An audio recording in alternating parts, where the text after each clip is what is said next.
नमस्कार साथियों, मैं मनीष भारती संस्कृति पीसीएस प्लेटफॉर्म पर आप सभी का स्वागत करता हूं। साथियों, जैसा कि आप जानते हैं, बिहार प्रारंभिक परीक्षा को ध्यान में रखते हुए प्रत्येक दिन हम लोग आधे घंटे में करंट अफेयर्स का रिवीजन करते हैं और प्रत्येक दिन क्या करते हैं, हम लोग 10 टॉपिक लाते हैं, उससे 10 क्वेश्चन तैयार करते हैं। तो चलिए आज शुरुआत करते हैं। लेकिन लेक्चर के शुरुआत में मैं आप सबों को एक क्वेश्चन दिया करता हूं, वह पूछा करता हूं। यह सबसे इंपॉर्टेंट इसलिए मैं मानता हूं चूंकि यह मैं PYQ से लिया करता हूं। देखिए, बिहार के निम्नलिखित में से किस जिले में सोना पाया जाता है? गोल्ड को लेकर के बातें किया गया है, लोकेशन आपसे पूछा गया है। 4 डिस्ट्रिक्ट का नाम है। जहां भी आपको लगता है आप जवाब कमेंट बॉक्स में दे सकते हैं। मैं देख रहा हूं अधिकांशतः लोग सही जवाब दे रहे हैं, तो यहां पर ध्यान रखना है, आपको इसका भी जवाब देना है। पहले टॉपिक पर चलते हैं, पहले प्रश्न के साथ। निम्नलिखित में से बिहार का सबसे बड़ा ब्लड बैंक कहां बनाया जा रहा है? यानी कि डिस्ट्रिक्ट का पूछा गया और सबसे बड़ा, इस पे ध्यान दीजिएगा, ठीक है। बिहार का ब्लड बैंक की चर्चा की गई है। देखिए, ये जो ब्लड बैंक बिहार का सबसे बड़ा बन रहा है ना, ये गंगा के उत्तर भाग में चलना पड़ेगा बिहार में आपको। जो मिथिला वाला एरिया पड़ता है, तो दरभंगा से बिल्कुल करीब, दरभंगा समस्तीपुर से बिल्कुल करीब एक डिस्ट्रिक्ट है जिसका नाम है मुजफ्फरपुर, ठीक है। तो बिहार का जो सबसे बड़ा ब्लड बैंक जो बनाया जा रहा है वह कहां पर? मुजफ्फरपुर ए में है। तो ए विकल्प के साथ हम लोग चलेंगे। पहला समझ में आ गया, इंपॉर्टेंट है, मेडिकल से संबंधित है ये। बिहार का पहला, जब भी ऐसा शब्द देखें तो रुक जाए थोड़ा, पहला वाहन ऑटोमेटिक फिटनेस जांच केंद्र कहां स्थापित किया जा रहा है? ये आपसे लोकेशन पूछा गया, इंपॉर्टेंट है। 3 स्टार उसको भी लगा लीजिए। इससे पहले वाले क्वेश्चन को 4 स्टार लगा लीजिएगा, ज्यादा इंपॉर्टेंट क्वेश्चन है। देखिए, यहां पर आपसे पूछा गया है कि ऑटोमेटिक फिटनेस जांच केंद्र वाहन को लेकर के, और ये पहला होगा। तो कहां पे? तो जाहिर सी बात है, इस तरह का कोई भी इनोवेशन होता है ना, तो वह राज्य की राजधानी में होने की ज्यादा संभावना है। तो वह पटना में, पटना का जो जगह है बिहटा में ये स्थापित कराया जा रहा है। चलिए आगे बढ़े। बिहार का पहला, यहां भी देखिए इसी तरह के सारे क्वेश्चन आज मिल रहे हैं आपको। विदेश डाक निर्यात केंद्र कहां खोला जाएगा? ठीक है, और यहां पर आपको 4 विकल्प दिख रहा है। इस 4 में से कोई एक सही होगा। और जैसा मैंने कहा, इस तरह के बड़े कोई भी काम होंगे, पहला अगर है तो ज्यादा संभावना है कि राजधानी में होगा, पटना में। तो ये ट्रिक बता दिया मैंने आपको कि अगर पढ़ के ना भी जाएं आप, तो इसके माध्यम से आप जवाब तक पहुंच सकते हैं। तो GPO पटना में ही ये हो रहा है, बाकी दरभंगा, भागलपुर, बक्सर में अभी ये व्यवस्था नहीं है। बिहार का पहला, यहां पर भी देखिए पहला है। तो आज बहुत सारे प्रैक्टिस हो गए, बहुत सारे इंपॉर्टेंट क्वेश्चन मिल रहे हैं। जो भी टॉपिक पहला होगा ना, वो सब इंपॉर्टेंट होगा, ये ध्यान रखना है। राष्ट्रीय खाद्य प्रौद्योगिकी उद्यमशीलता एवं प्रबंधन संस्थान की स्थापना कहां की गई? यहां पर पहला पूछा गया है, और ये कहां पर होगा? तो हाजीपुर वैशाली, ठीक है। अब एक बात ध्यान दीजिएगा, मैंने इससे पहले लेक्चर में भी बताया था कि अगर हाजीपुर ना देता, आपको सीधा वैशाली देता, तो क्या गलत होता? गलत नहीं होता। क्यों? क्योंकि वैशाली जो है वो क्या है? डिस्ट्रिक्ट है, ध्यान दीजिएगा। और ये हाजीपुर जो है इसी डिस्ट्रिक्ट का क्या है? हेडक्वार्टर है। तो बिहार के रहने वाले जो बच्चे हैं BPSC देंगे वो तो थोड़ा बहुत समझ रहे होंगे, लेकिन बिहार के बाहर के जो जैसे यूपी, मध्य प्रदेश, छत्तीसगढ़ सबसे जाएंगे PCS देने बिहार में BPSC एग्जाम, वो कंफ्यूज कर जाते हैं कि ऐसा कैसे है। लेकिन ये ध्यान रखना है, बिहार में कई ऐसा डिस्ट्रिक्ट है जो डिस्ट्रिक्ट नाम कुछ और है और उसका सारा कामकाज किसी और जगह पे होता है, किसी और शहर में, हेडक्वार्टर कहीं और है। तो अगर हाजीपुर के बदले वैशाली और वैशाली के बदले कहीं पर हाजीपुर लिख दिया जाए तो कंफ्यूज नहीं होना है। ये डिस्ट्रिक्ट है और इसका हेडक्वार्टर ये शहर है, दोनों अलग अलग चीजें हैं, ठीक है।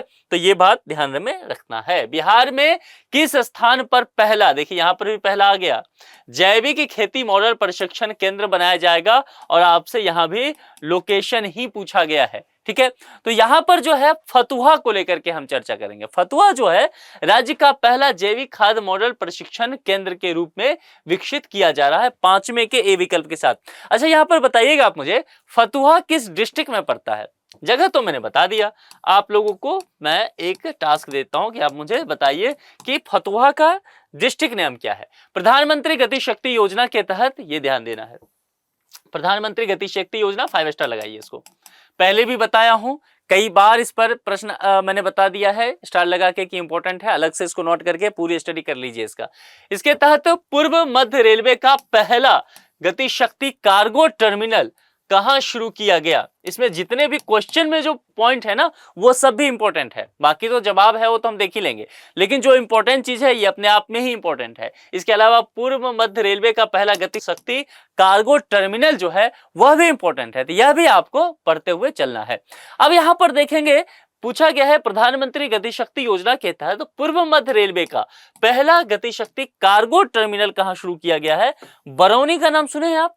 बरौनी कहां पर पड़ता है? बरौनी डिस्ट्रिक्ट में अगर पूछ लिया जाए, मान लीजिए यहां पर सारे डिस्ट्रिक्ट का नाम दे दे तो कंफ्यूज नहीं होना है। बरौनी जो है बेगूसराय डिस्ट्रिक्ट में पड़ेगा, गंगा के उस पार निकलना पड़ेगा उत्तर में, तो मिथिला वाला हिस्सा हो जाएगा। ठीक है, जहां बरौनी फर्टिलाइजर भी है ना, तो वही बातें की गई है। तो जाहिर सी बात है, अगर यहां पर उद्योग, ये शहर ऐसा है बिहार का जिसे आप कह सकते हैं कि ज्यादातर उद्योग यहां लगाए गए हैं, तो इस लिहाज से भी यहां पर गति शक्ति कार्गो टर्मिनल पहला जो है यही शुरुआत किया जाना था। ऐसे लॉजिक लगा कर भी पढ़ना है तो आप समझ जाएंगे। चलिए अब 7वें पर चलते हैं। बिहार में रामसर स्थल में शामिल आर्द्र भूमि की कुल संख्या कितनी है? ये बहुत इंपॉर्टेंट है, 5 स्टार लगा देना है। और मैंने इसको बिहार स्पेशल वाले जो सीरीज है उसमें ये बताया भी है, तो इसीलिए आप लोग जरा मुझे बताइएगा, क्योंकि हाल ही में 2 नाम जो है इसमें शामिल किया गया है। ठीक है, तो बिहार में जो टोटल संख्या है रामसर स्थल के रूप में, वह पहले एक ही हुआ करता था। और एक कौन सा हुआ करता था? तो बेगूसराय में एक जगह है, उसका नाम है कांवर झील। ठीक है, कहां पड़ता है ये?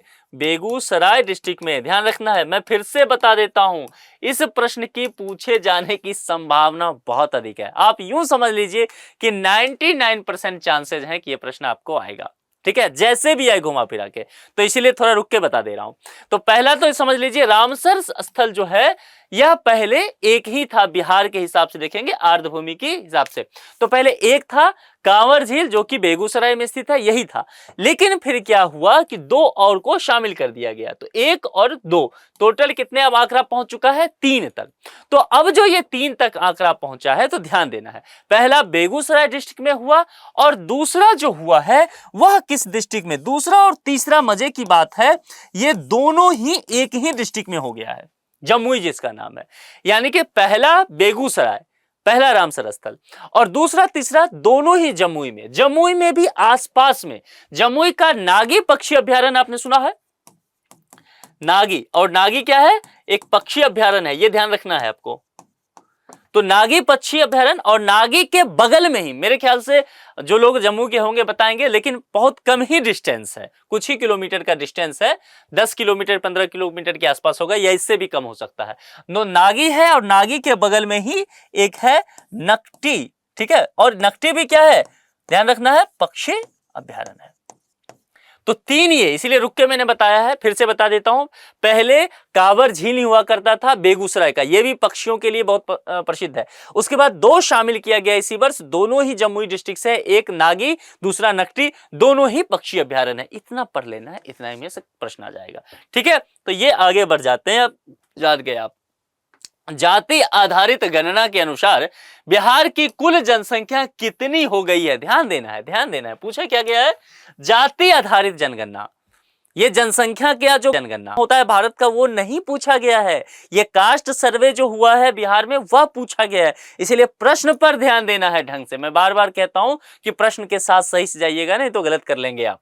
तो क्या देखना है फिर से? ये जो कास्ट सेंसस हुआ था, जो हाई कोर्ट में गया, जो मामला फिर सुप्रीम कोर्ट में चला गया था, और बिहार सरकार ने कहा सरकार ये तो जनगणना है नहीं, ये सर्वे है।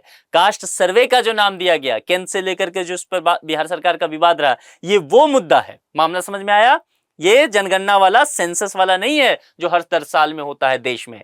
और पिछला कब हुआ था वो सेंसस? 2011 में। तब से ये हुआ ही नहीं है, कोविड के वजह से। हो सकता है 25-26 तक हो जाए, 2025-26 तक। ठीक है, तो यहां पर ध्यान देना है। तो ये जो कास्ट आधारित गणना हुआ था, जिसको कास्ट सर्वे कहा गया, इसमें यह बताया गया है कि बिहार में तत्काल जो जनसंख्या है वह एकदम तेजी से बढ़ता हुआ 13.07 करोड़ तक पहुंच चुका है, यानी कि अप्रॉक्स जो है 13 CR तक जा चुका है। तो ये 8वां का डी विकल्प के साथ आपको जाना है।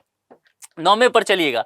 9वां जो है ना, 7 निश्चय को लेकर कहा गया है। मैं हमेशा कहता हूं कि बिहार में अगर किसी को बीपीएससी पढ़ना है ना, तो भाई नीतीश कुमार के इर्द गिर्द घूमना पड़ेगा। नीतीश कुमार का, जो बिहार के मुख्यमंत्री हैं, एक महत्वाकांक्षी उनका योजना है 7 निश्चय। तो 7 निश्चय के विषय में देख लीजिए। 7 निश्चय एक जो पहला वाला था, इसके तहत किन 2 लक्ष्यों को पूरा कर लिया गया है? यहां पर 4 विकल्प आपको दिख रहा है, 4 में से सही से समझिए। देखिए क्या कहा गया है? आरक्षित रोजगार, महिलाओं का अधिकार और हर घर जो है बिजली लगातार, कुशल युवा कार्यक्रम, हर घर बिजली लगातार, अवसर बढ़े शौचालय निर्माण, घर तक पक्की गली, हर घर बिजली लगातार। ठीक है, ये अलग अलग योजनाएं हैं। कहा गया कि कौन ऐसा 2 योजना है, 2 लक्ष्य है जिसको पूरी तरह से आप यहां पर देख रहे हैं कि पूरा कर लिया गया है, आपको बताना है। देखिए ये जो यहां पर है ना कि आरक्षित रोजगार, महिलाओं का अधिकार और हर घर बिजली लगातार, ये 2 ऐसे चीजें हैं जो 7 निश्चय के तहत जो रखा गया था, इसे बिहार सरकार के द्वारा कहा गया है कि भाई हमने इसको अचीव कर लिया है। तो आपको ये ध्यान रखना है, 9 में का ए के साथ जाना है। बिहार में नीलगाय शोध संस्थान, बिहार में नीलगाय की बहुत चर्चा होती है ना, तो इसीलिए एक शोध संस्थान बनाया गया है वहां पर। बिहार में नीलगाय शोध संस्थान की स्थापना कहां की जाएगी, इसकी बात की गई है, घोषणा कर दी गई है। आपसे पूछा गया है कि यह कहां होगा, और यह जो होने वाला है यह आपको डुमराव में होने वाला है। ठीक है, अच्छा एक चीज बताइए मुझे कमेंट बॉक्स में, डुमराव किस डिस्ट्रिक्ट में पड़ता है, यह आपको तुरंत बताना है। अभी जो लोग वीडियो देख रहे हैं फटाफट उंगली चलाइए। ठीक है, यहां फिर से मैं थोड़ा बता देता हूं। नीलगाय को लेकर के इशूज क्या है कि कई बार खेतों में ये नीलगाय चली जाती है और इस वजह से फसल बहुत ज्यादा बर्बाद हो रहा है। तो बहुत सारे लोगों ने सजेशन दिया कि भाई नीलगाय को मारा जाए, अलग अलग चीजें बातें आई, लेकिन उसको लेकर के जो प्रावधान है बिहार में, वाकई नीलगाय का खेतों तक पहुंचना एक समस्या बना हुआ है। सरकार ने कहा कि हम नीलगाय शोध संस्थान करेंगे, देखेंगे क्या क्या शोध होता है। तो ये इसकी स्थापना की जाएगी, लोकेशन फाइनल कर दिया गया है कहाँ की जाएगी, और वो डुमराव में। अब मैं बता दूं डुमराव कहाँ है, आप लोग बता दिए होंगे जो लोग अभी तक जुड़े होंगे। ये बक्सर में, बिहार का जो एंट्री डिस्ट्रिक्ट है ना, मैं आपसे बताया था मैंने भी, गंगा नदी यहीं से एंट्री करती है, तो बक्सर जिला में ये होगा। तो 10वां का बी के साथ आपको जाना है। और ये जो प्रश्न पूछा था इसका सही जवाब कमेंट बॉक्स में आपको लिख करके देना है। देखिए अब ये कंफर्म हो गया है कि बीपीएससी ने बता दिया है कि भाई एग्जाम जो है 13 दिसंबर को ही होने वाला है। तो जो भ्रामक जानकारी इधर उधर से आ रहा है सोशल मीडिया से और अखबार पत्रों से, सब पे ध्यान नहीं देना है। अच्छे से तैयारी कर लीजिए, समय बेहद कम है, सीट बहुत ज्यादा है, तो इस बार अच्छे से तैयारी करके और राज्य सरकार को अपनी सेवा दे ही देना है। तो बहुत बहुत शुभकामनाओं के साथ फिर मुलाकात होगी अगले लेक्चर में। अपना बेहद ख्याल रखिए। Thank you so much.